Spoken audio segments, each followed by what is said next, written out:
Okay, everybody, my name is Susan Trianos, and as promised, I'm going to do a color theory lesson using the new Artisan Accents colors. Right now, this is their full set, more to come. But for me, if you've ever taken a class from me, you will know that these are the colors that I buy. I buy my primary colors, my secondaries, a pink, a brown, a black, and a white. And from that, I can make any color. So we're not going to concentrate on these colors just yet. They'll make more sense once I talk about the primaries, the secondaries, and all that fun stuff. Okay? So, where to start? We're going to start with our primaries, which are red, blue, and yellow. Or if you're my husband, you think they are black and green, and he can never guess the third one. Anyway, ladies, he's all mine. Anyways, just joking. Okay, so I have my red, which is a primary color, and I've got my blue, and I have my yellow. So basically, if you remember back in grade school, these are the three colors that will make pretty much any color of the rainbow or the spectrum. So I don't go that far by mixing just with these three. I like to mix with primary or secondary colors as well. And again, going back to grade school, secondary colors are colors where you take two primaries and mix them together to create another color. So if I were to mix my red and my blue. I know this is pretty basic stuff right now, but it's going to get a little deeper, I promise. If I mix my red and blue, I'm going to get purple or violet. Okay? My green, or sorry, gave it away. My blue and my yellow gives me green. I'll pop that there. And my red and my yellow give me orange. Okay.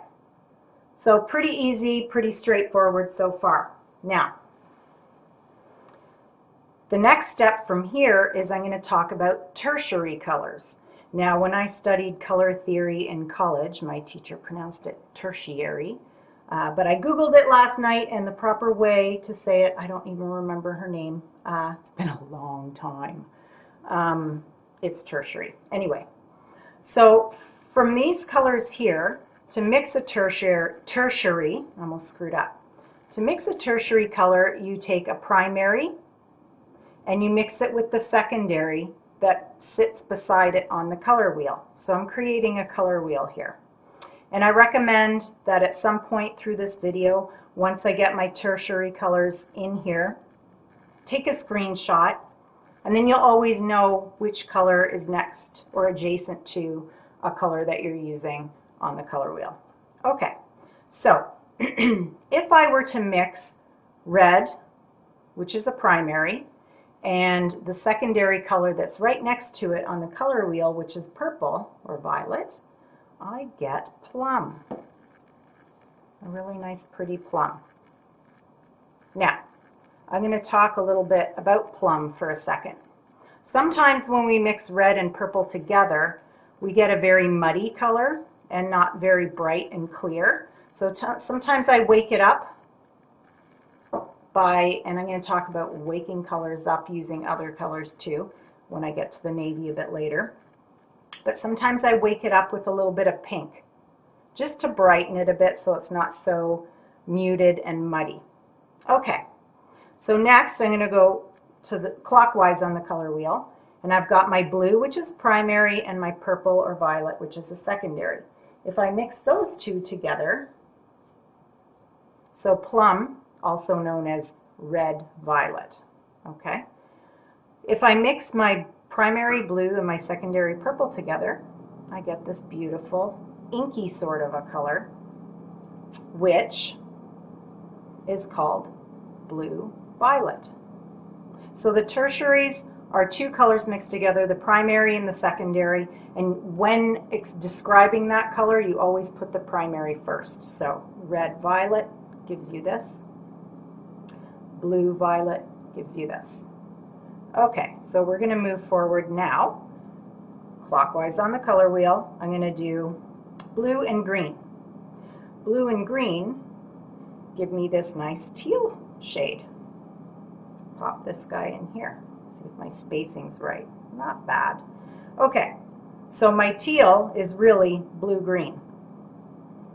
Now I'm going to hop over into the warmer colors.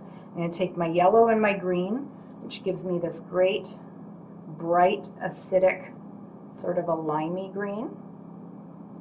Okay, so we get yellow-green here. Moving further on the color wheel, we have yellow and orange. And most companies carry an egg yellow, which this is sort of like an egg yellow, or yellow-orange. Okay? There we go. And last on the color wheel, you guessed it, we're going to mix our red and our orange together to give us red-orange, one of my favorite colors. I love this color. And there we have it. Okay, this is your complete color wheel here in the center. Pardon me.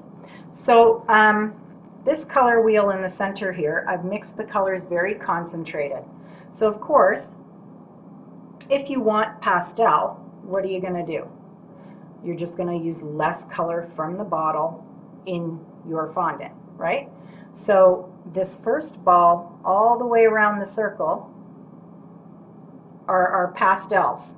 So I've just used white fondant and put a very little bit of the concentrated color into it to give us the pastel. Okay? Now, from there, I'm going to talk about muted colors. So you're going to see these two colors here, the middle one and the end one. So basically, you're not going to need very many variations of these colors. If you do, you just add a little bit more color, make it a little more pastel, add a little bit more black, which I'm going to talk about now, black or brown.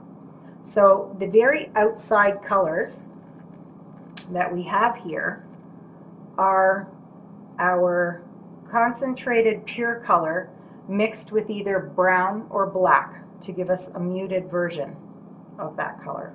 Okay?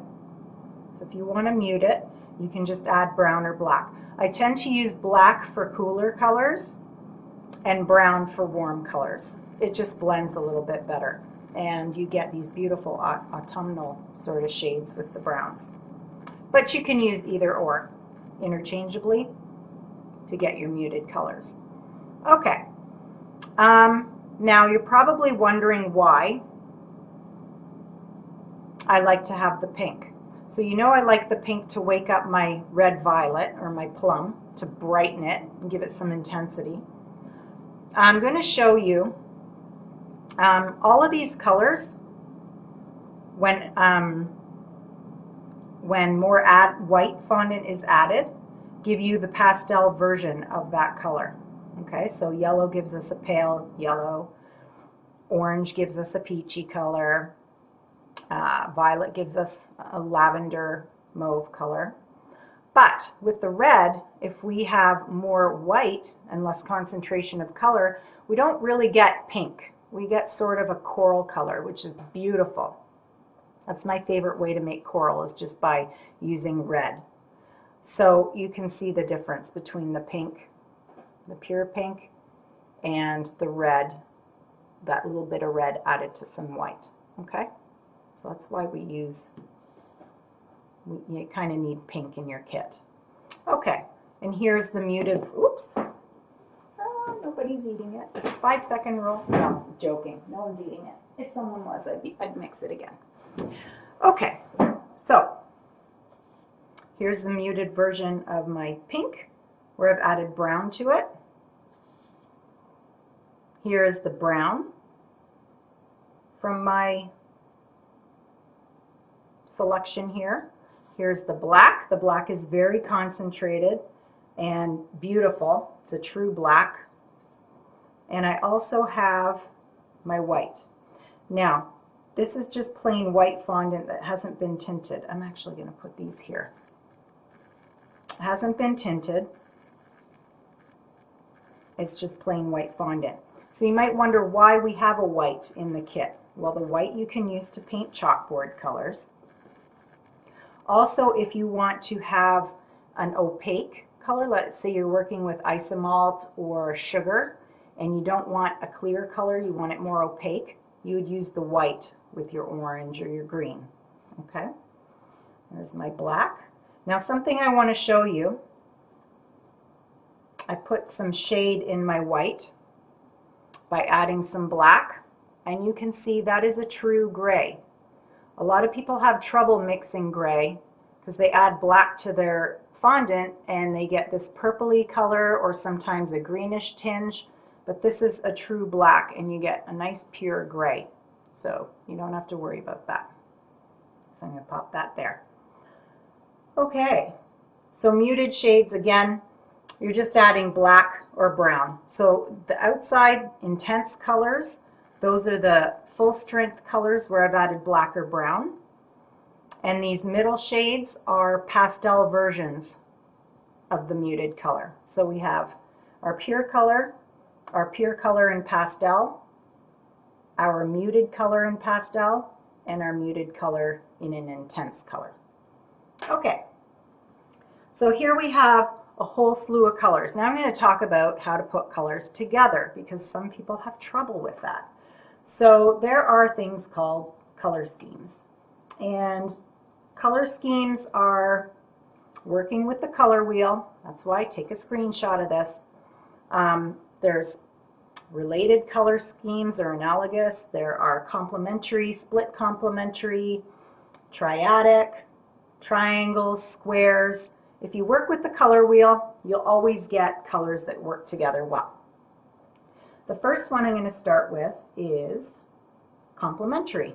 So complementary means they complement one another very well. But complementary are colors that appear directly opposite each other on the color wheel. So red and green, blue and orange, yellow and purple.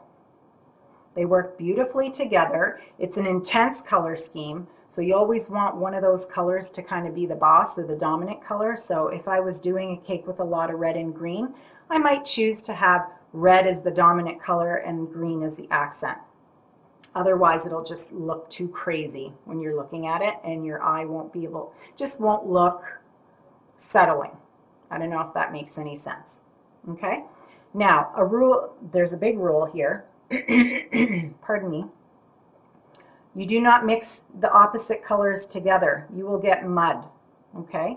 Mixing related colors or colors that are similar works very well.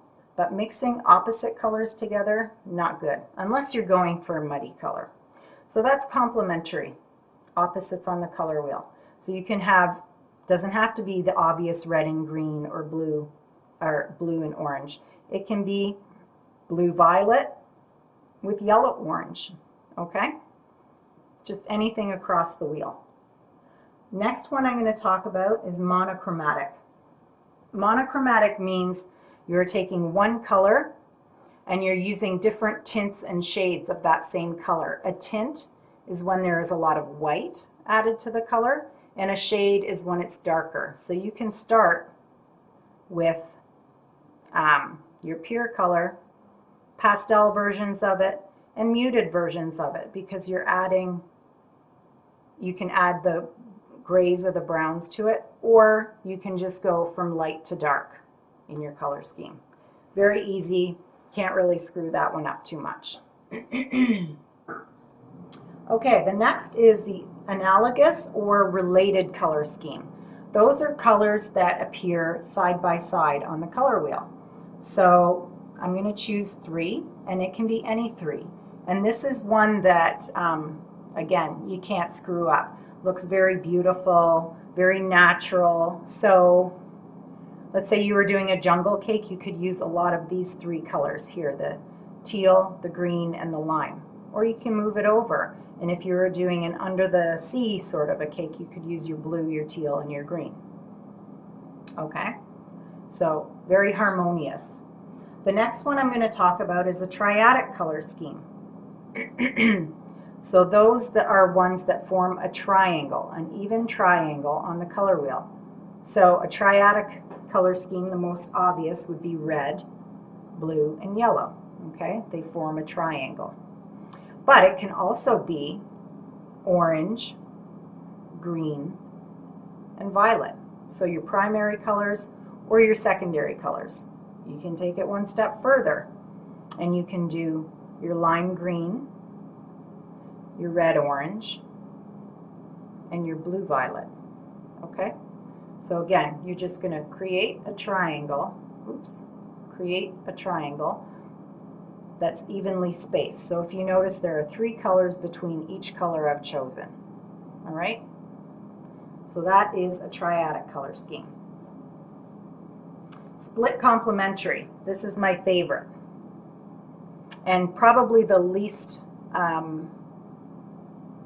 screw-upable. It's really easy to use this color scheme. So split complementary is, we know what complementary is, right? So I'm going to use the red as the example. So what's the complementary color to red? Let's scoot over to the green. So we're going to use red as our dominant color, and our accents are going to be the ones on either side of the green. Okay? So let's put that together. These colors work very nicely together. Now, again, you always want to have one color, I don't know if you can see that, one color is your dominant color, and then use the others for accents. Maybe a dominant, a secondary, and then really small accents. Okay? And again, you don't have to use them full strength. You can use your muted shades to put these together. You can use a strong color, a strong pure color mixed with some of the muted shades too. Okay? Just some basic rules. This is all very basic stuff.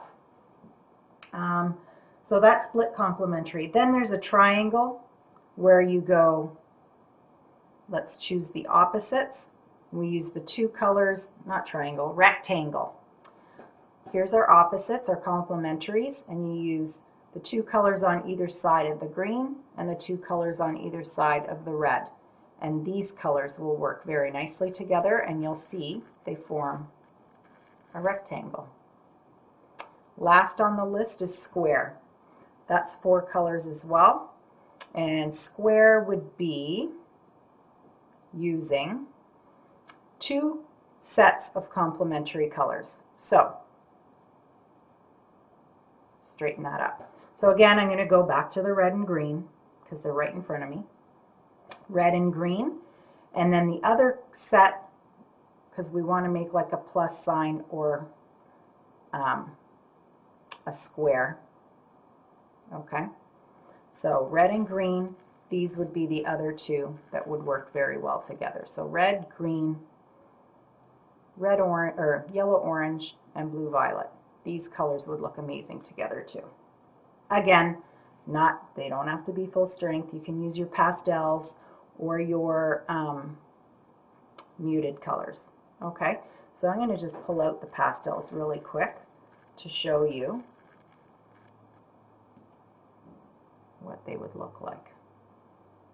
Okay, so you could do a flower arrangement that has the green leaves, some coral or peachy pink, this periwinkle color, the purpley blue, and like a ducky yellow. Okay, that would all work very well together. And again, you want one color to be dominant and the others to sort of accent. Okay, now quickly, so that's basically color theory in a nutshell. Really quickly, I'm going to talk about skin tone. The skin tone I mix myself. Anytime you buy flesh colored food coloring, it's usually very orange, 1980s spray tan in a can, not nice. So to make this, I just use brown, yellow, and some pink. Now if I go over to the orange here, that's a nice skin tone too. And that's orange just with brown added to it. So that works because there is yellow. I put yellow in this, in the orange. And there is also red in the orange, which is a pinky tone. And I put pink in this, and then your brown. Okay? So that's the brown added to this. So you get a nice fleshy color. Navy blue. Navy blue, I see online all the time people asking, how do you make navy blue? So you would think it would just be blue and black. But if you can see, blue and black give you sort of this aquamarine color, sort of a muted blue, which is very nice, but that's not navy blue.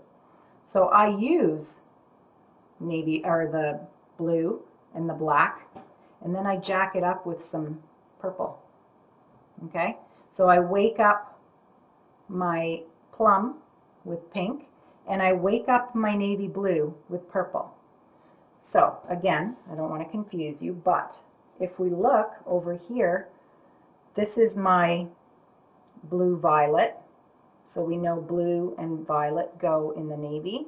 And I've added black, which is my muted color, and look, they're very similar. Okay? So I'm going to put this back. Over here we have our, I don't want to say the name because it's trademarked, or let's call it Breakfast at Tiffany Blue, which is basically just blue and green mixed in a pastel version of it, and that's how you get that. Artisan Accents is actually coming out with a breakfast blue, I think in April. They're going to be launching at one of the cake shows coming up this spring. Very exciting. Okay, so I'm just going to take some of this white fondant here, and I just want to show you another reason why I love these colors. I hate messy little pots, despise them. I love squirt bottles. I don't like squirt bottles that flip open this way because when you close it, the color sprays out everywhere. I really like these, let's go green, these twist caps.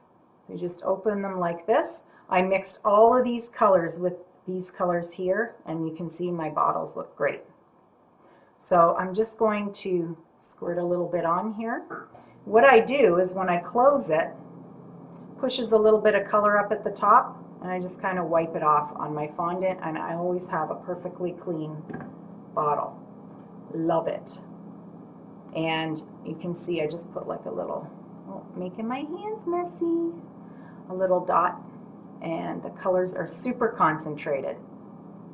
Super concentrated. And you get really beautiful true colors. Typically I put a little bit of shortening on my hands when I mix colors too. I hate gloves. Sometimes you have to wear gloves, but if you put a little bit of shortening on your hands, these colors wash off amazingly. I got black all over my hands before I shot this video, and it all washed off. Okay, so these are Artisan Accent colors. They're available in Canada through Icing Inspirations. They are the Canadian distributor. If you are a retailer in Canada, just contact them if you want to carry them in your shop. In the US, I'm not sure of who is selling this product yet. I think there's a couple places in Florida that I know of for sure. One in Orlando, one in Miami, I think. But if you want to stock them in your store, just contact Artisan Accents on their Instagram or their Facebook, and like them, guys. These are fantastic colors. Like their Instagram and their Facebook page. But just inquire and you'll be able to order direct. And yeah, so North America right now, and I think most retailers ship worldwide, so that's not an issue. And they've also got a great line of flavors as well, which I can't really demonstrate on video, but give them a go. They're super yummy. Okay, so again, Susan Trianos, and I'm using the Artisan Accent food colorings. Their brand new set just launching. And again, in Canada, Icing Inspirations, you can order them direct. And again, if you are a store and you want to carry them, give them a call and they'll give you wholesale pricing. Okay, thanks. Ciao.